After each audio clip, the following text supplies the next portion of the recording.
On today's video, we're going to talk about the top 10 reasons why living in Florida has become a nightmare. Number one is that the courts are allowing lawyers to run rackets in the state unchecked. Many of the injustices that the people of Florida are facing at the hands of lawyers are running right through the court systems, and the courts simply allow it to take place. Two lawyers who are buddies will both buy real estate inside of a small apartment complex. They'll start to sue each other back to back, eventually depleting the community funds. Once the community funds have been depleted, then the people that live there will be forced to pay assessment for legal fees that go right into the pocket of those same lawyers. As people start to bail out and the community becomes bankrupt, not only will buyers be afraid to buy units in these units, but the people that are there are going to be pressured into selling their units, which are then bought by the lawyers. Eventually, they'll own about 40% of the community, at which point the banks will no longer finance any more units in these apartments, which absolutely destroys the resale value of the units, which even further facilitates the land grab on the part of the lawyers. With this method, they eventually literally force everyone out of their homes, paying them a fraction of what their homes are worth, devaluing the price of these homes on paper, forcing people to sell them for a fraction of what they're worth, having no other option but to continue to inquire endless assessments for legal fees that the courts authorize,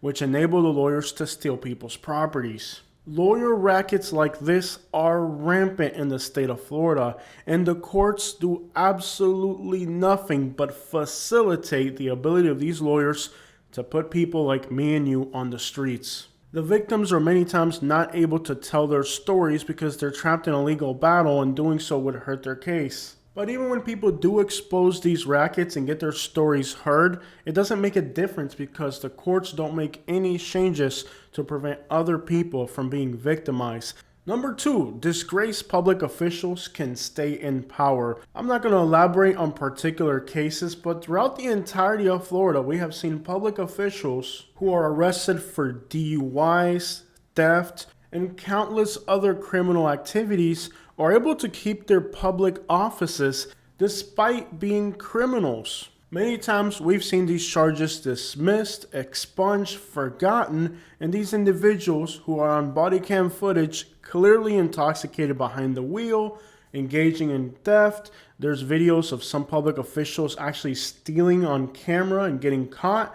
They never actually get prosecuted for the charges. The charges always seem to disappear, and they get to keep their government public service jobs despite the fact that everybody has seen that these individuals are criminals. You know, a Walmart cashier couldn't keep their job if they faced the same charges. You have people in public offices who are publicly disgraced for committing crimes, and they're able to continue doing their public jobs despite the fact they're facing heavy criminal charges. In some cases, we've even seen people in law enforcement, for example, where the agencies will stand behind them, even though eventually the evidence will prove that these individuals committed some serious wrongdoing. It's almost like a practice or a habit they have of protecting individuals who are in public service, who are committing crimes, versus expelling them, because with this type of behavior, they shouldn't be holding public offices.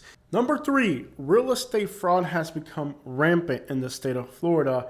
Of course, we started off the video by talking about one example of a real estate fraud, but whether you're buying, leasing, or renting, real estate fraud in Florida is prevalent. It's almost on a monthly basis that we hear a story about somebody on the news who rented a property from somebody, and it turns out that the person didn't even own the property.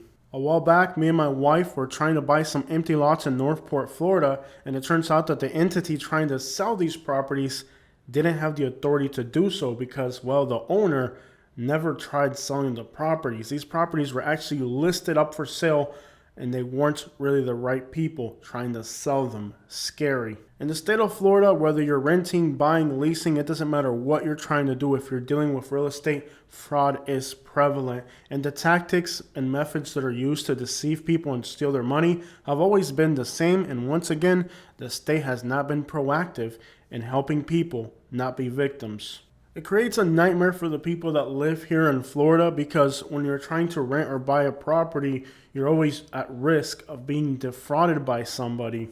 It's even a problem if you're trying to sell a property because people will buy properties with fake LLCs using stolen money to then reflip the properties and sell it to somebody else, which means that even if you're a seller, you could be a victim of a real estate fraud.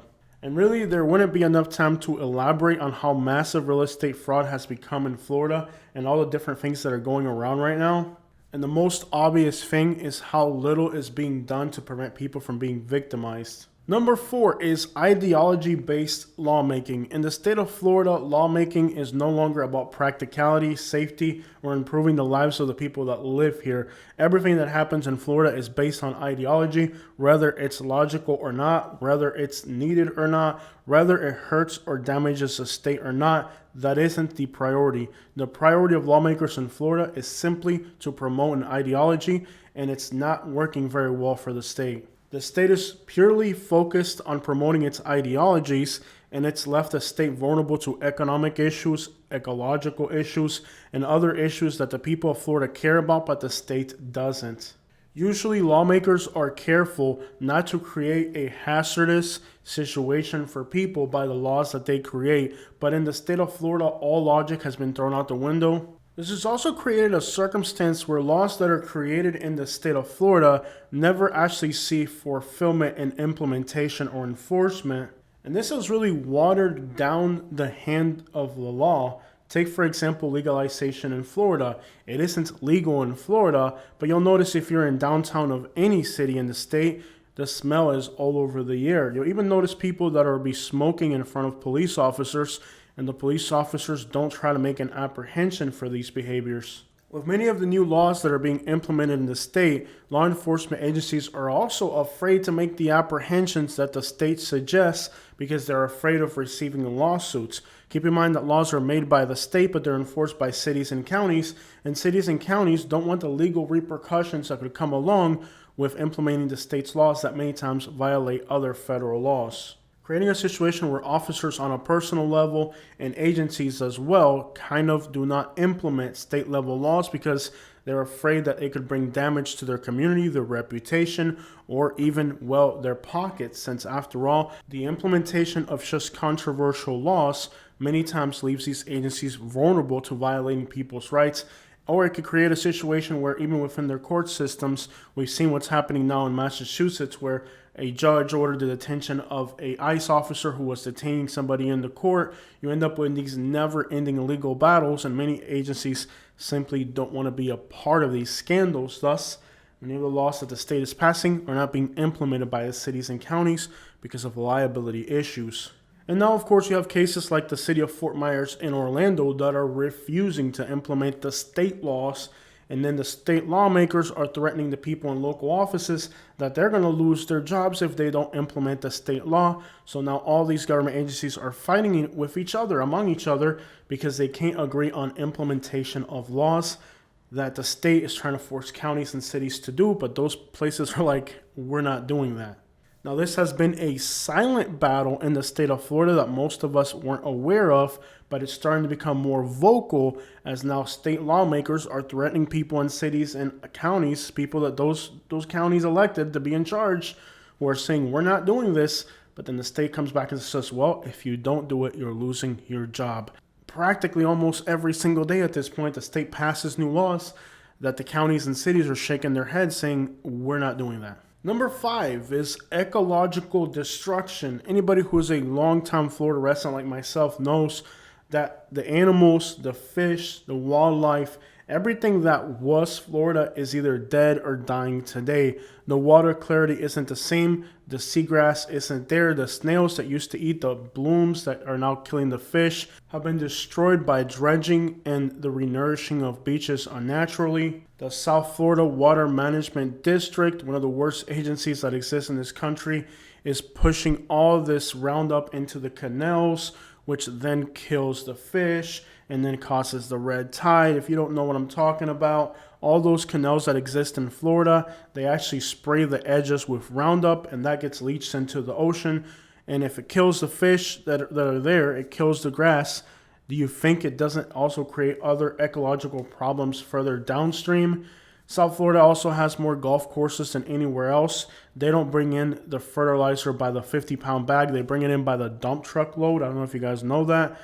The state of Florida has been ecologically destroyed. After every hurricane, all this contamination goes back into the Gulf of Mexico. We've had storm surges of 15 foot in Fort Myers. We saw about a 9 foot in Sarasota area recently. We saw about a 6 or 8 foot in Pinellas County. Every one of these houses has 50 gallons of paint, chemicals, fertilizers, and roach killer. And every time there's a hurricane, all that goes back into the waters. It's created an absolute ecological destruction in the state of Florida. The Florida homeless situation has also created a huge ecological problem. If you've ever been driving around Florida late at night when the mist is heavy and the air's thick, you may drive by an area and you can smell the septic waste as homeless people are using empty fields anywhere they can as toilets. Cemeteries have now become public bathrooms as well. I mean, the situation in Florida is unbelievable. The amount of ecological destruction and unsanitary practices. Counties like Manatee, I don't know if it's true or not, but there's rumors that every single day they're dumping millions of gallons of unfiltered waste into the ocean. And, stories like that are countless. Whatever the cause, whatever the problem, Florida's ecology has been absolutely destroyed. And we're starting to see the red tide. Recently, we just had about, 16 manatees that died over there in Citrus County. And they told the public, well, they starved to death because there's no seagrasses.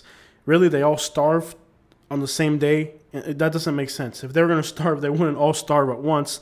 They were clearly killed by contact with some type of hazardous chemicals. But the reality is that when we do have ecological problems, FWC, the agency that is in charge of giving the public information, lies about it.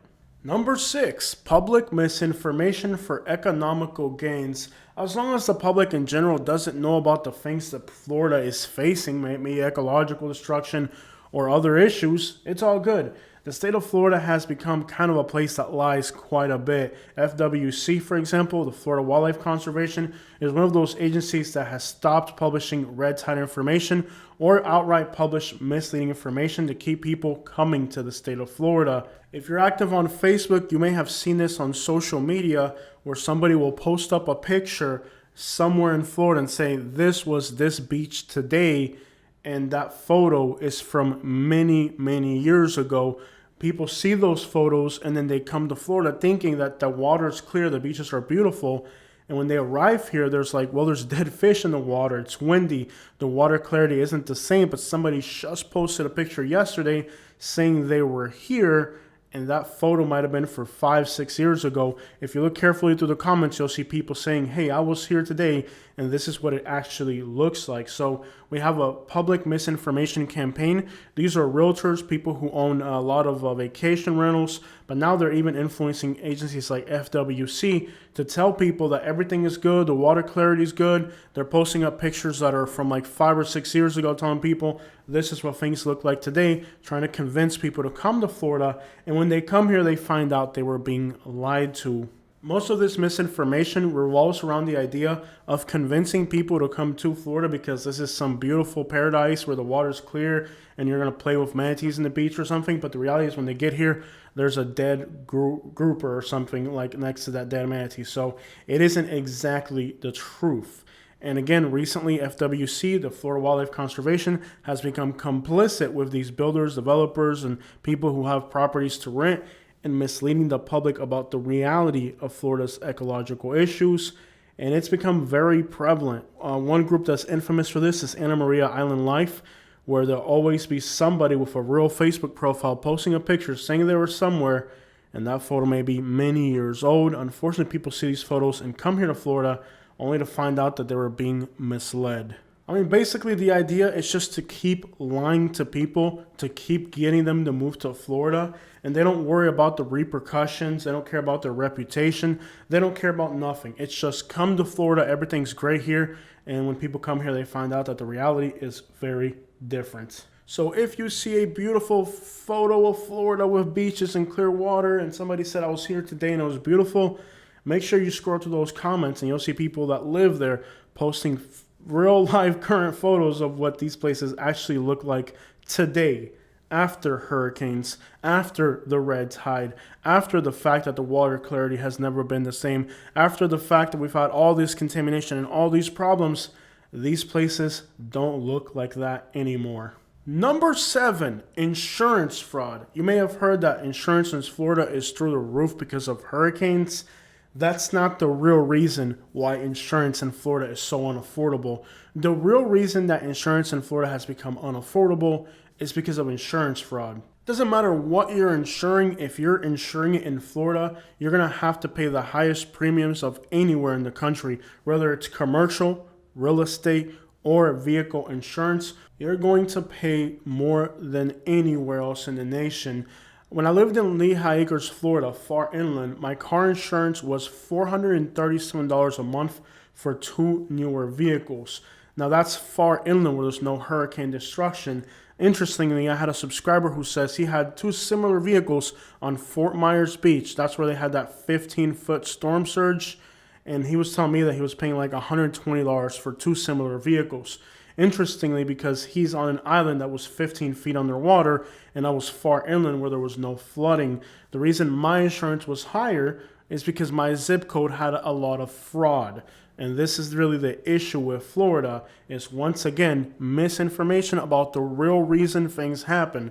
The problem in Florida isn't the hurricanes. The problem in Florida is that when there is a hurricane or when there is flooding, we've literally seen people drive their cars into the water because they don't want to make the payment anymore. You guys might remember right before the hurricane, we had some flooding in Sarasota, and I was live streaming from the flooding where we saw countless people purposely driving their vehicles into absolutely insane amounts of water and then opening all the doors.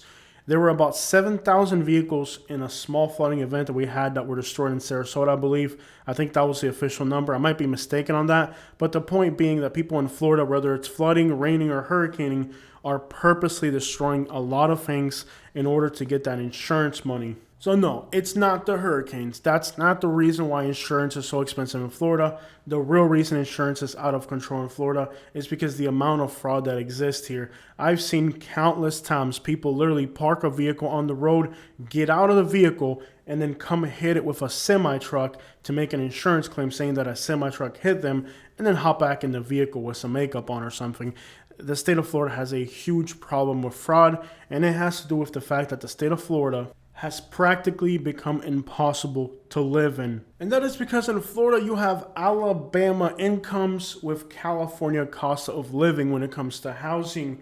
Imagine a state where you have some of the lowest incomes in the nation, but you have some of the highest cost of living. It simply doesn't equate. People literally move to Florida with considerable net worths and deplete it in a matter of 5 to 6 years. We've seen people who've told me that they've moved to Florida with $500,000, and 6 years down the line, they're moving back to their state with nothing. The state of Florida isn't only one of the worst places to make a living, it's also one of the most expensive to live, and that combination makes living in Florida impossible. Many of the people that came during COVID, the 2020s, are moving back to California, moving back to New York and Chicago because they can't make enough living here. I'm an Uber driver in the Sarasota area, and I get a lot of people who told me they used to live here, but they had to move back to their states, and now they just vacation periodically.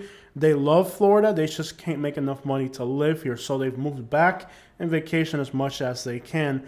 This is a new trend that we have in Florida where people that used to live here, came here during COVID, are now moving the crap away because they just can't make enough money. And once again, they were promised when they moved to Florida during COVID that Florida's incomes were rising and that Florida was on its path to becoming the new San Francisco. Miami will be the new San Francisco. Incomes in Florida are rising more than anywhere else.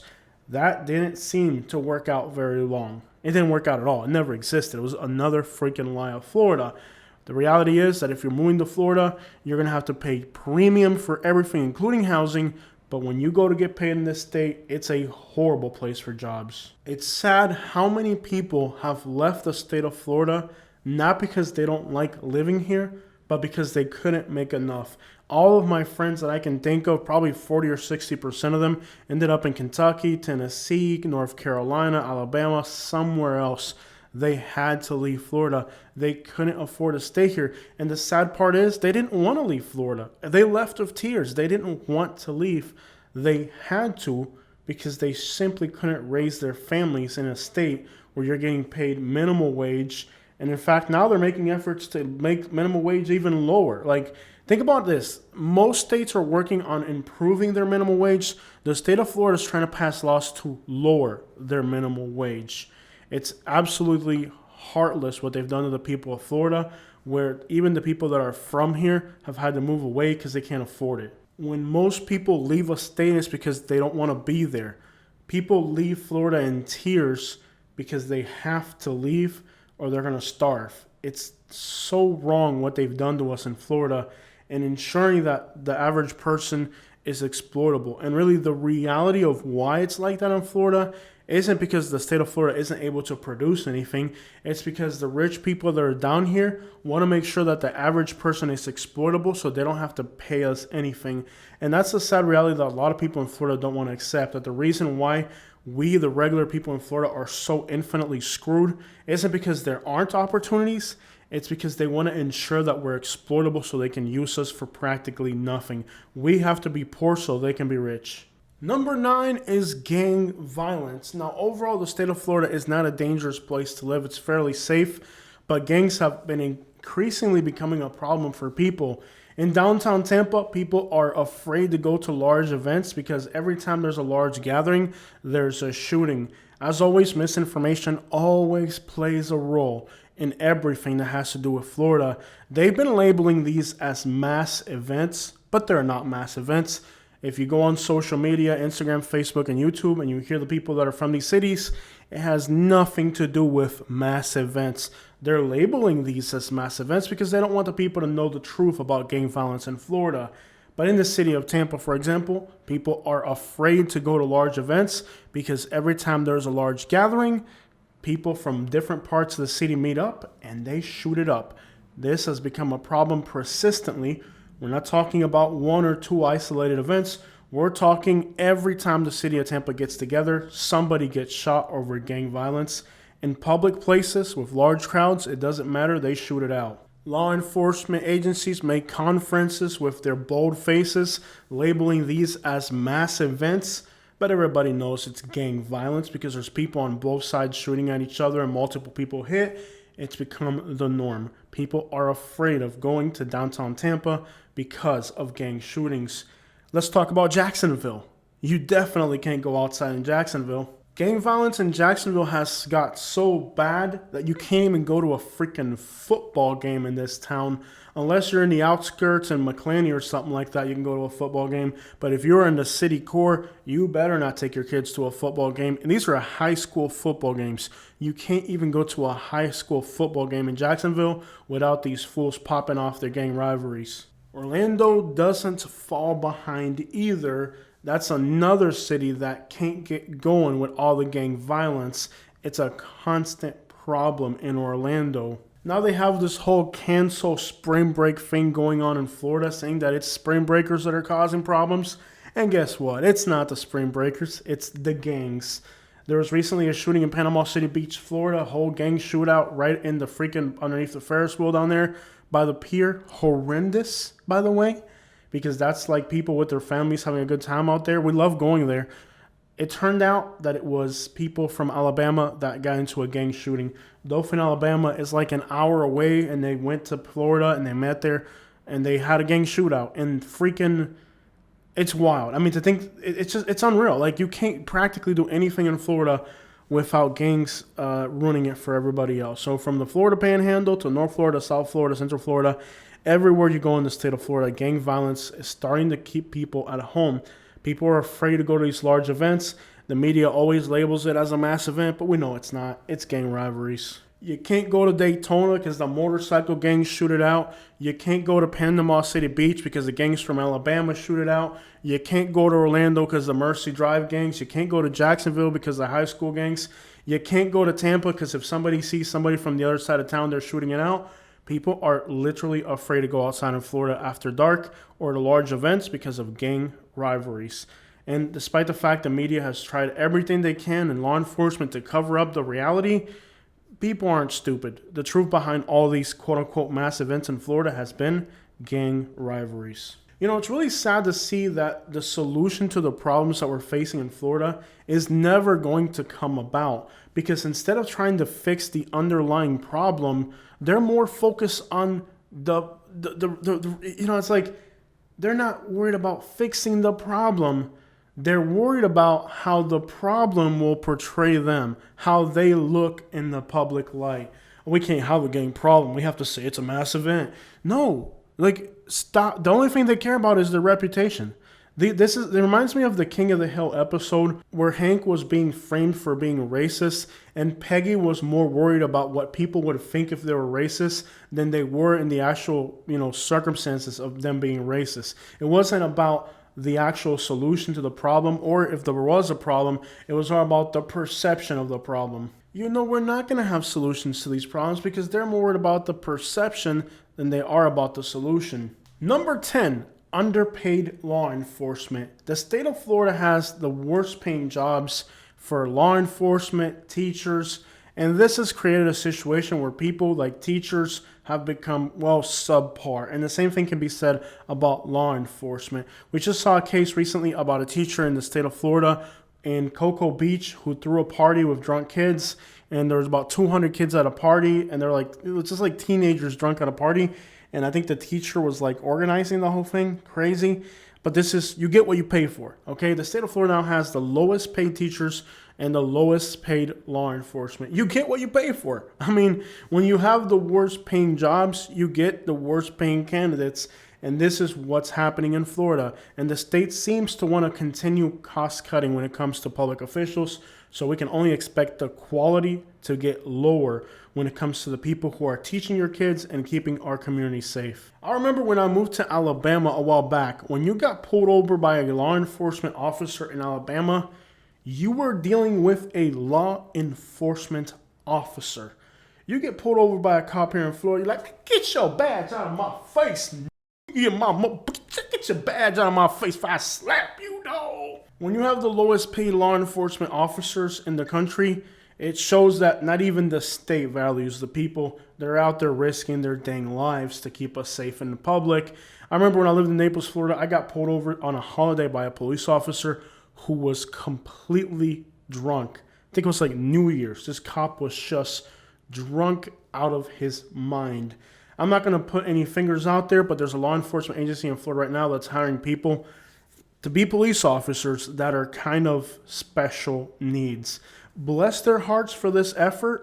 It's nice of them to do that, but the notion of like a special needs person responding to my medical emergency or a shooting or something, it's like, wow, this is really happening. Like at Publix, how Publix will hire like special needs people to like be a bagger or something. It was admirable that Publix did that, and it gave people that have those impediments the opportunity to have a regular job. But I don't think law enforcement is the place for people. I think law enforcement is one of those jobs where you probably need a level head, but they can't get regular people to risk their lives. So they're kind of hiring people who would have probably thought they could have never got the job, and now they're getting the job because the job pays for so little that, like they can't get regular people to do it. So it's kind of like the Publix bagger situation. And I say that with all respect, too. I'm not trying to be mean or anything. But we're starting to see in Florida kind of law enforcement officers where you're just like, wow, dude, like, yeah, you're a cop. Wow. So what they do here in Florida is they give officers perks that they can do things that other people can't do. For example, they let them take their cruisers home. A lot of agencies don't do that. Here in Florida, they let them keep their cruiser, take their cruiser home. They can beat up homeless people whenever they feel like it. Like, there's perks to the jobs that other cops are not allowed to have. And they have to do this so that the law enforcement officers are willing to take these jobs. But at the end of the day, the biggest perk that these officers deserve is a good paying job. Being a law enforcement officer in Florida isn't the easiest place to be a cop. Thus, it shouldn't be the lowest paid. They deserve to get paid better. And unfortunately, the state of Florida doesn't value people who are doing this dangerous job. And I do think it creates a very dangerous circumstance. It creates a circumstance where the people who are getting these jobs are not highly paid. They're not highly motivated. And that affects safety for all of us. And I think it also kind of like erodes the amount of respect that the public has for officers, because at the end of the day, a rich guy with a lawyer can intimidate a cop these days, and it really shouldn't be that way. I think law enforcement officers shouldn't have to worry about how they're going to pay the rent. They should just worry about doing their jobs, which is difficult enough already. It also creates a circumstance where law enforcement officers practically have to live next door to drug dealers, and I don't think that should really be the case. I mean, it also kind of erodes the power of the law because now your police officers are practically living in the same communities as the most underpaid people in society, like criminals, people who have a criminal record, people who just are the bottom of the bottom. Like, I don't believe that law enforcement officers should have to live in these areas that are crappy. They should probably be able to live somewhere better. It never ceases to amaze me how every time I'm in a really crappy neighborhood, there's always a police officer that lives there because that's all he can afford. It's not right, and that isn't the case anywhere in the United States but in the state of Florida. In most places in America, if you live next door to a police officer, you're in a good neighborhood. In the state of Florida, if you live next door to a police officer, you live in a really bad place.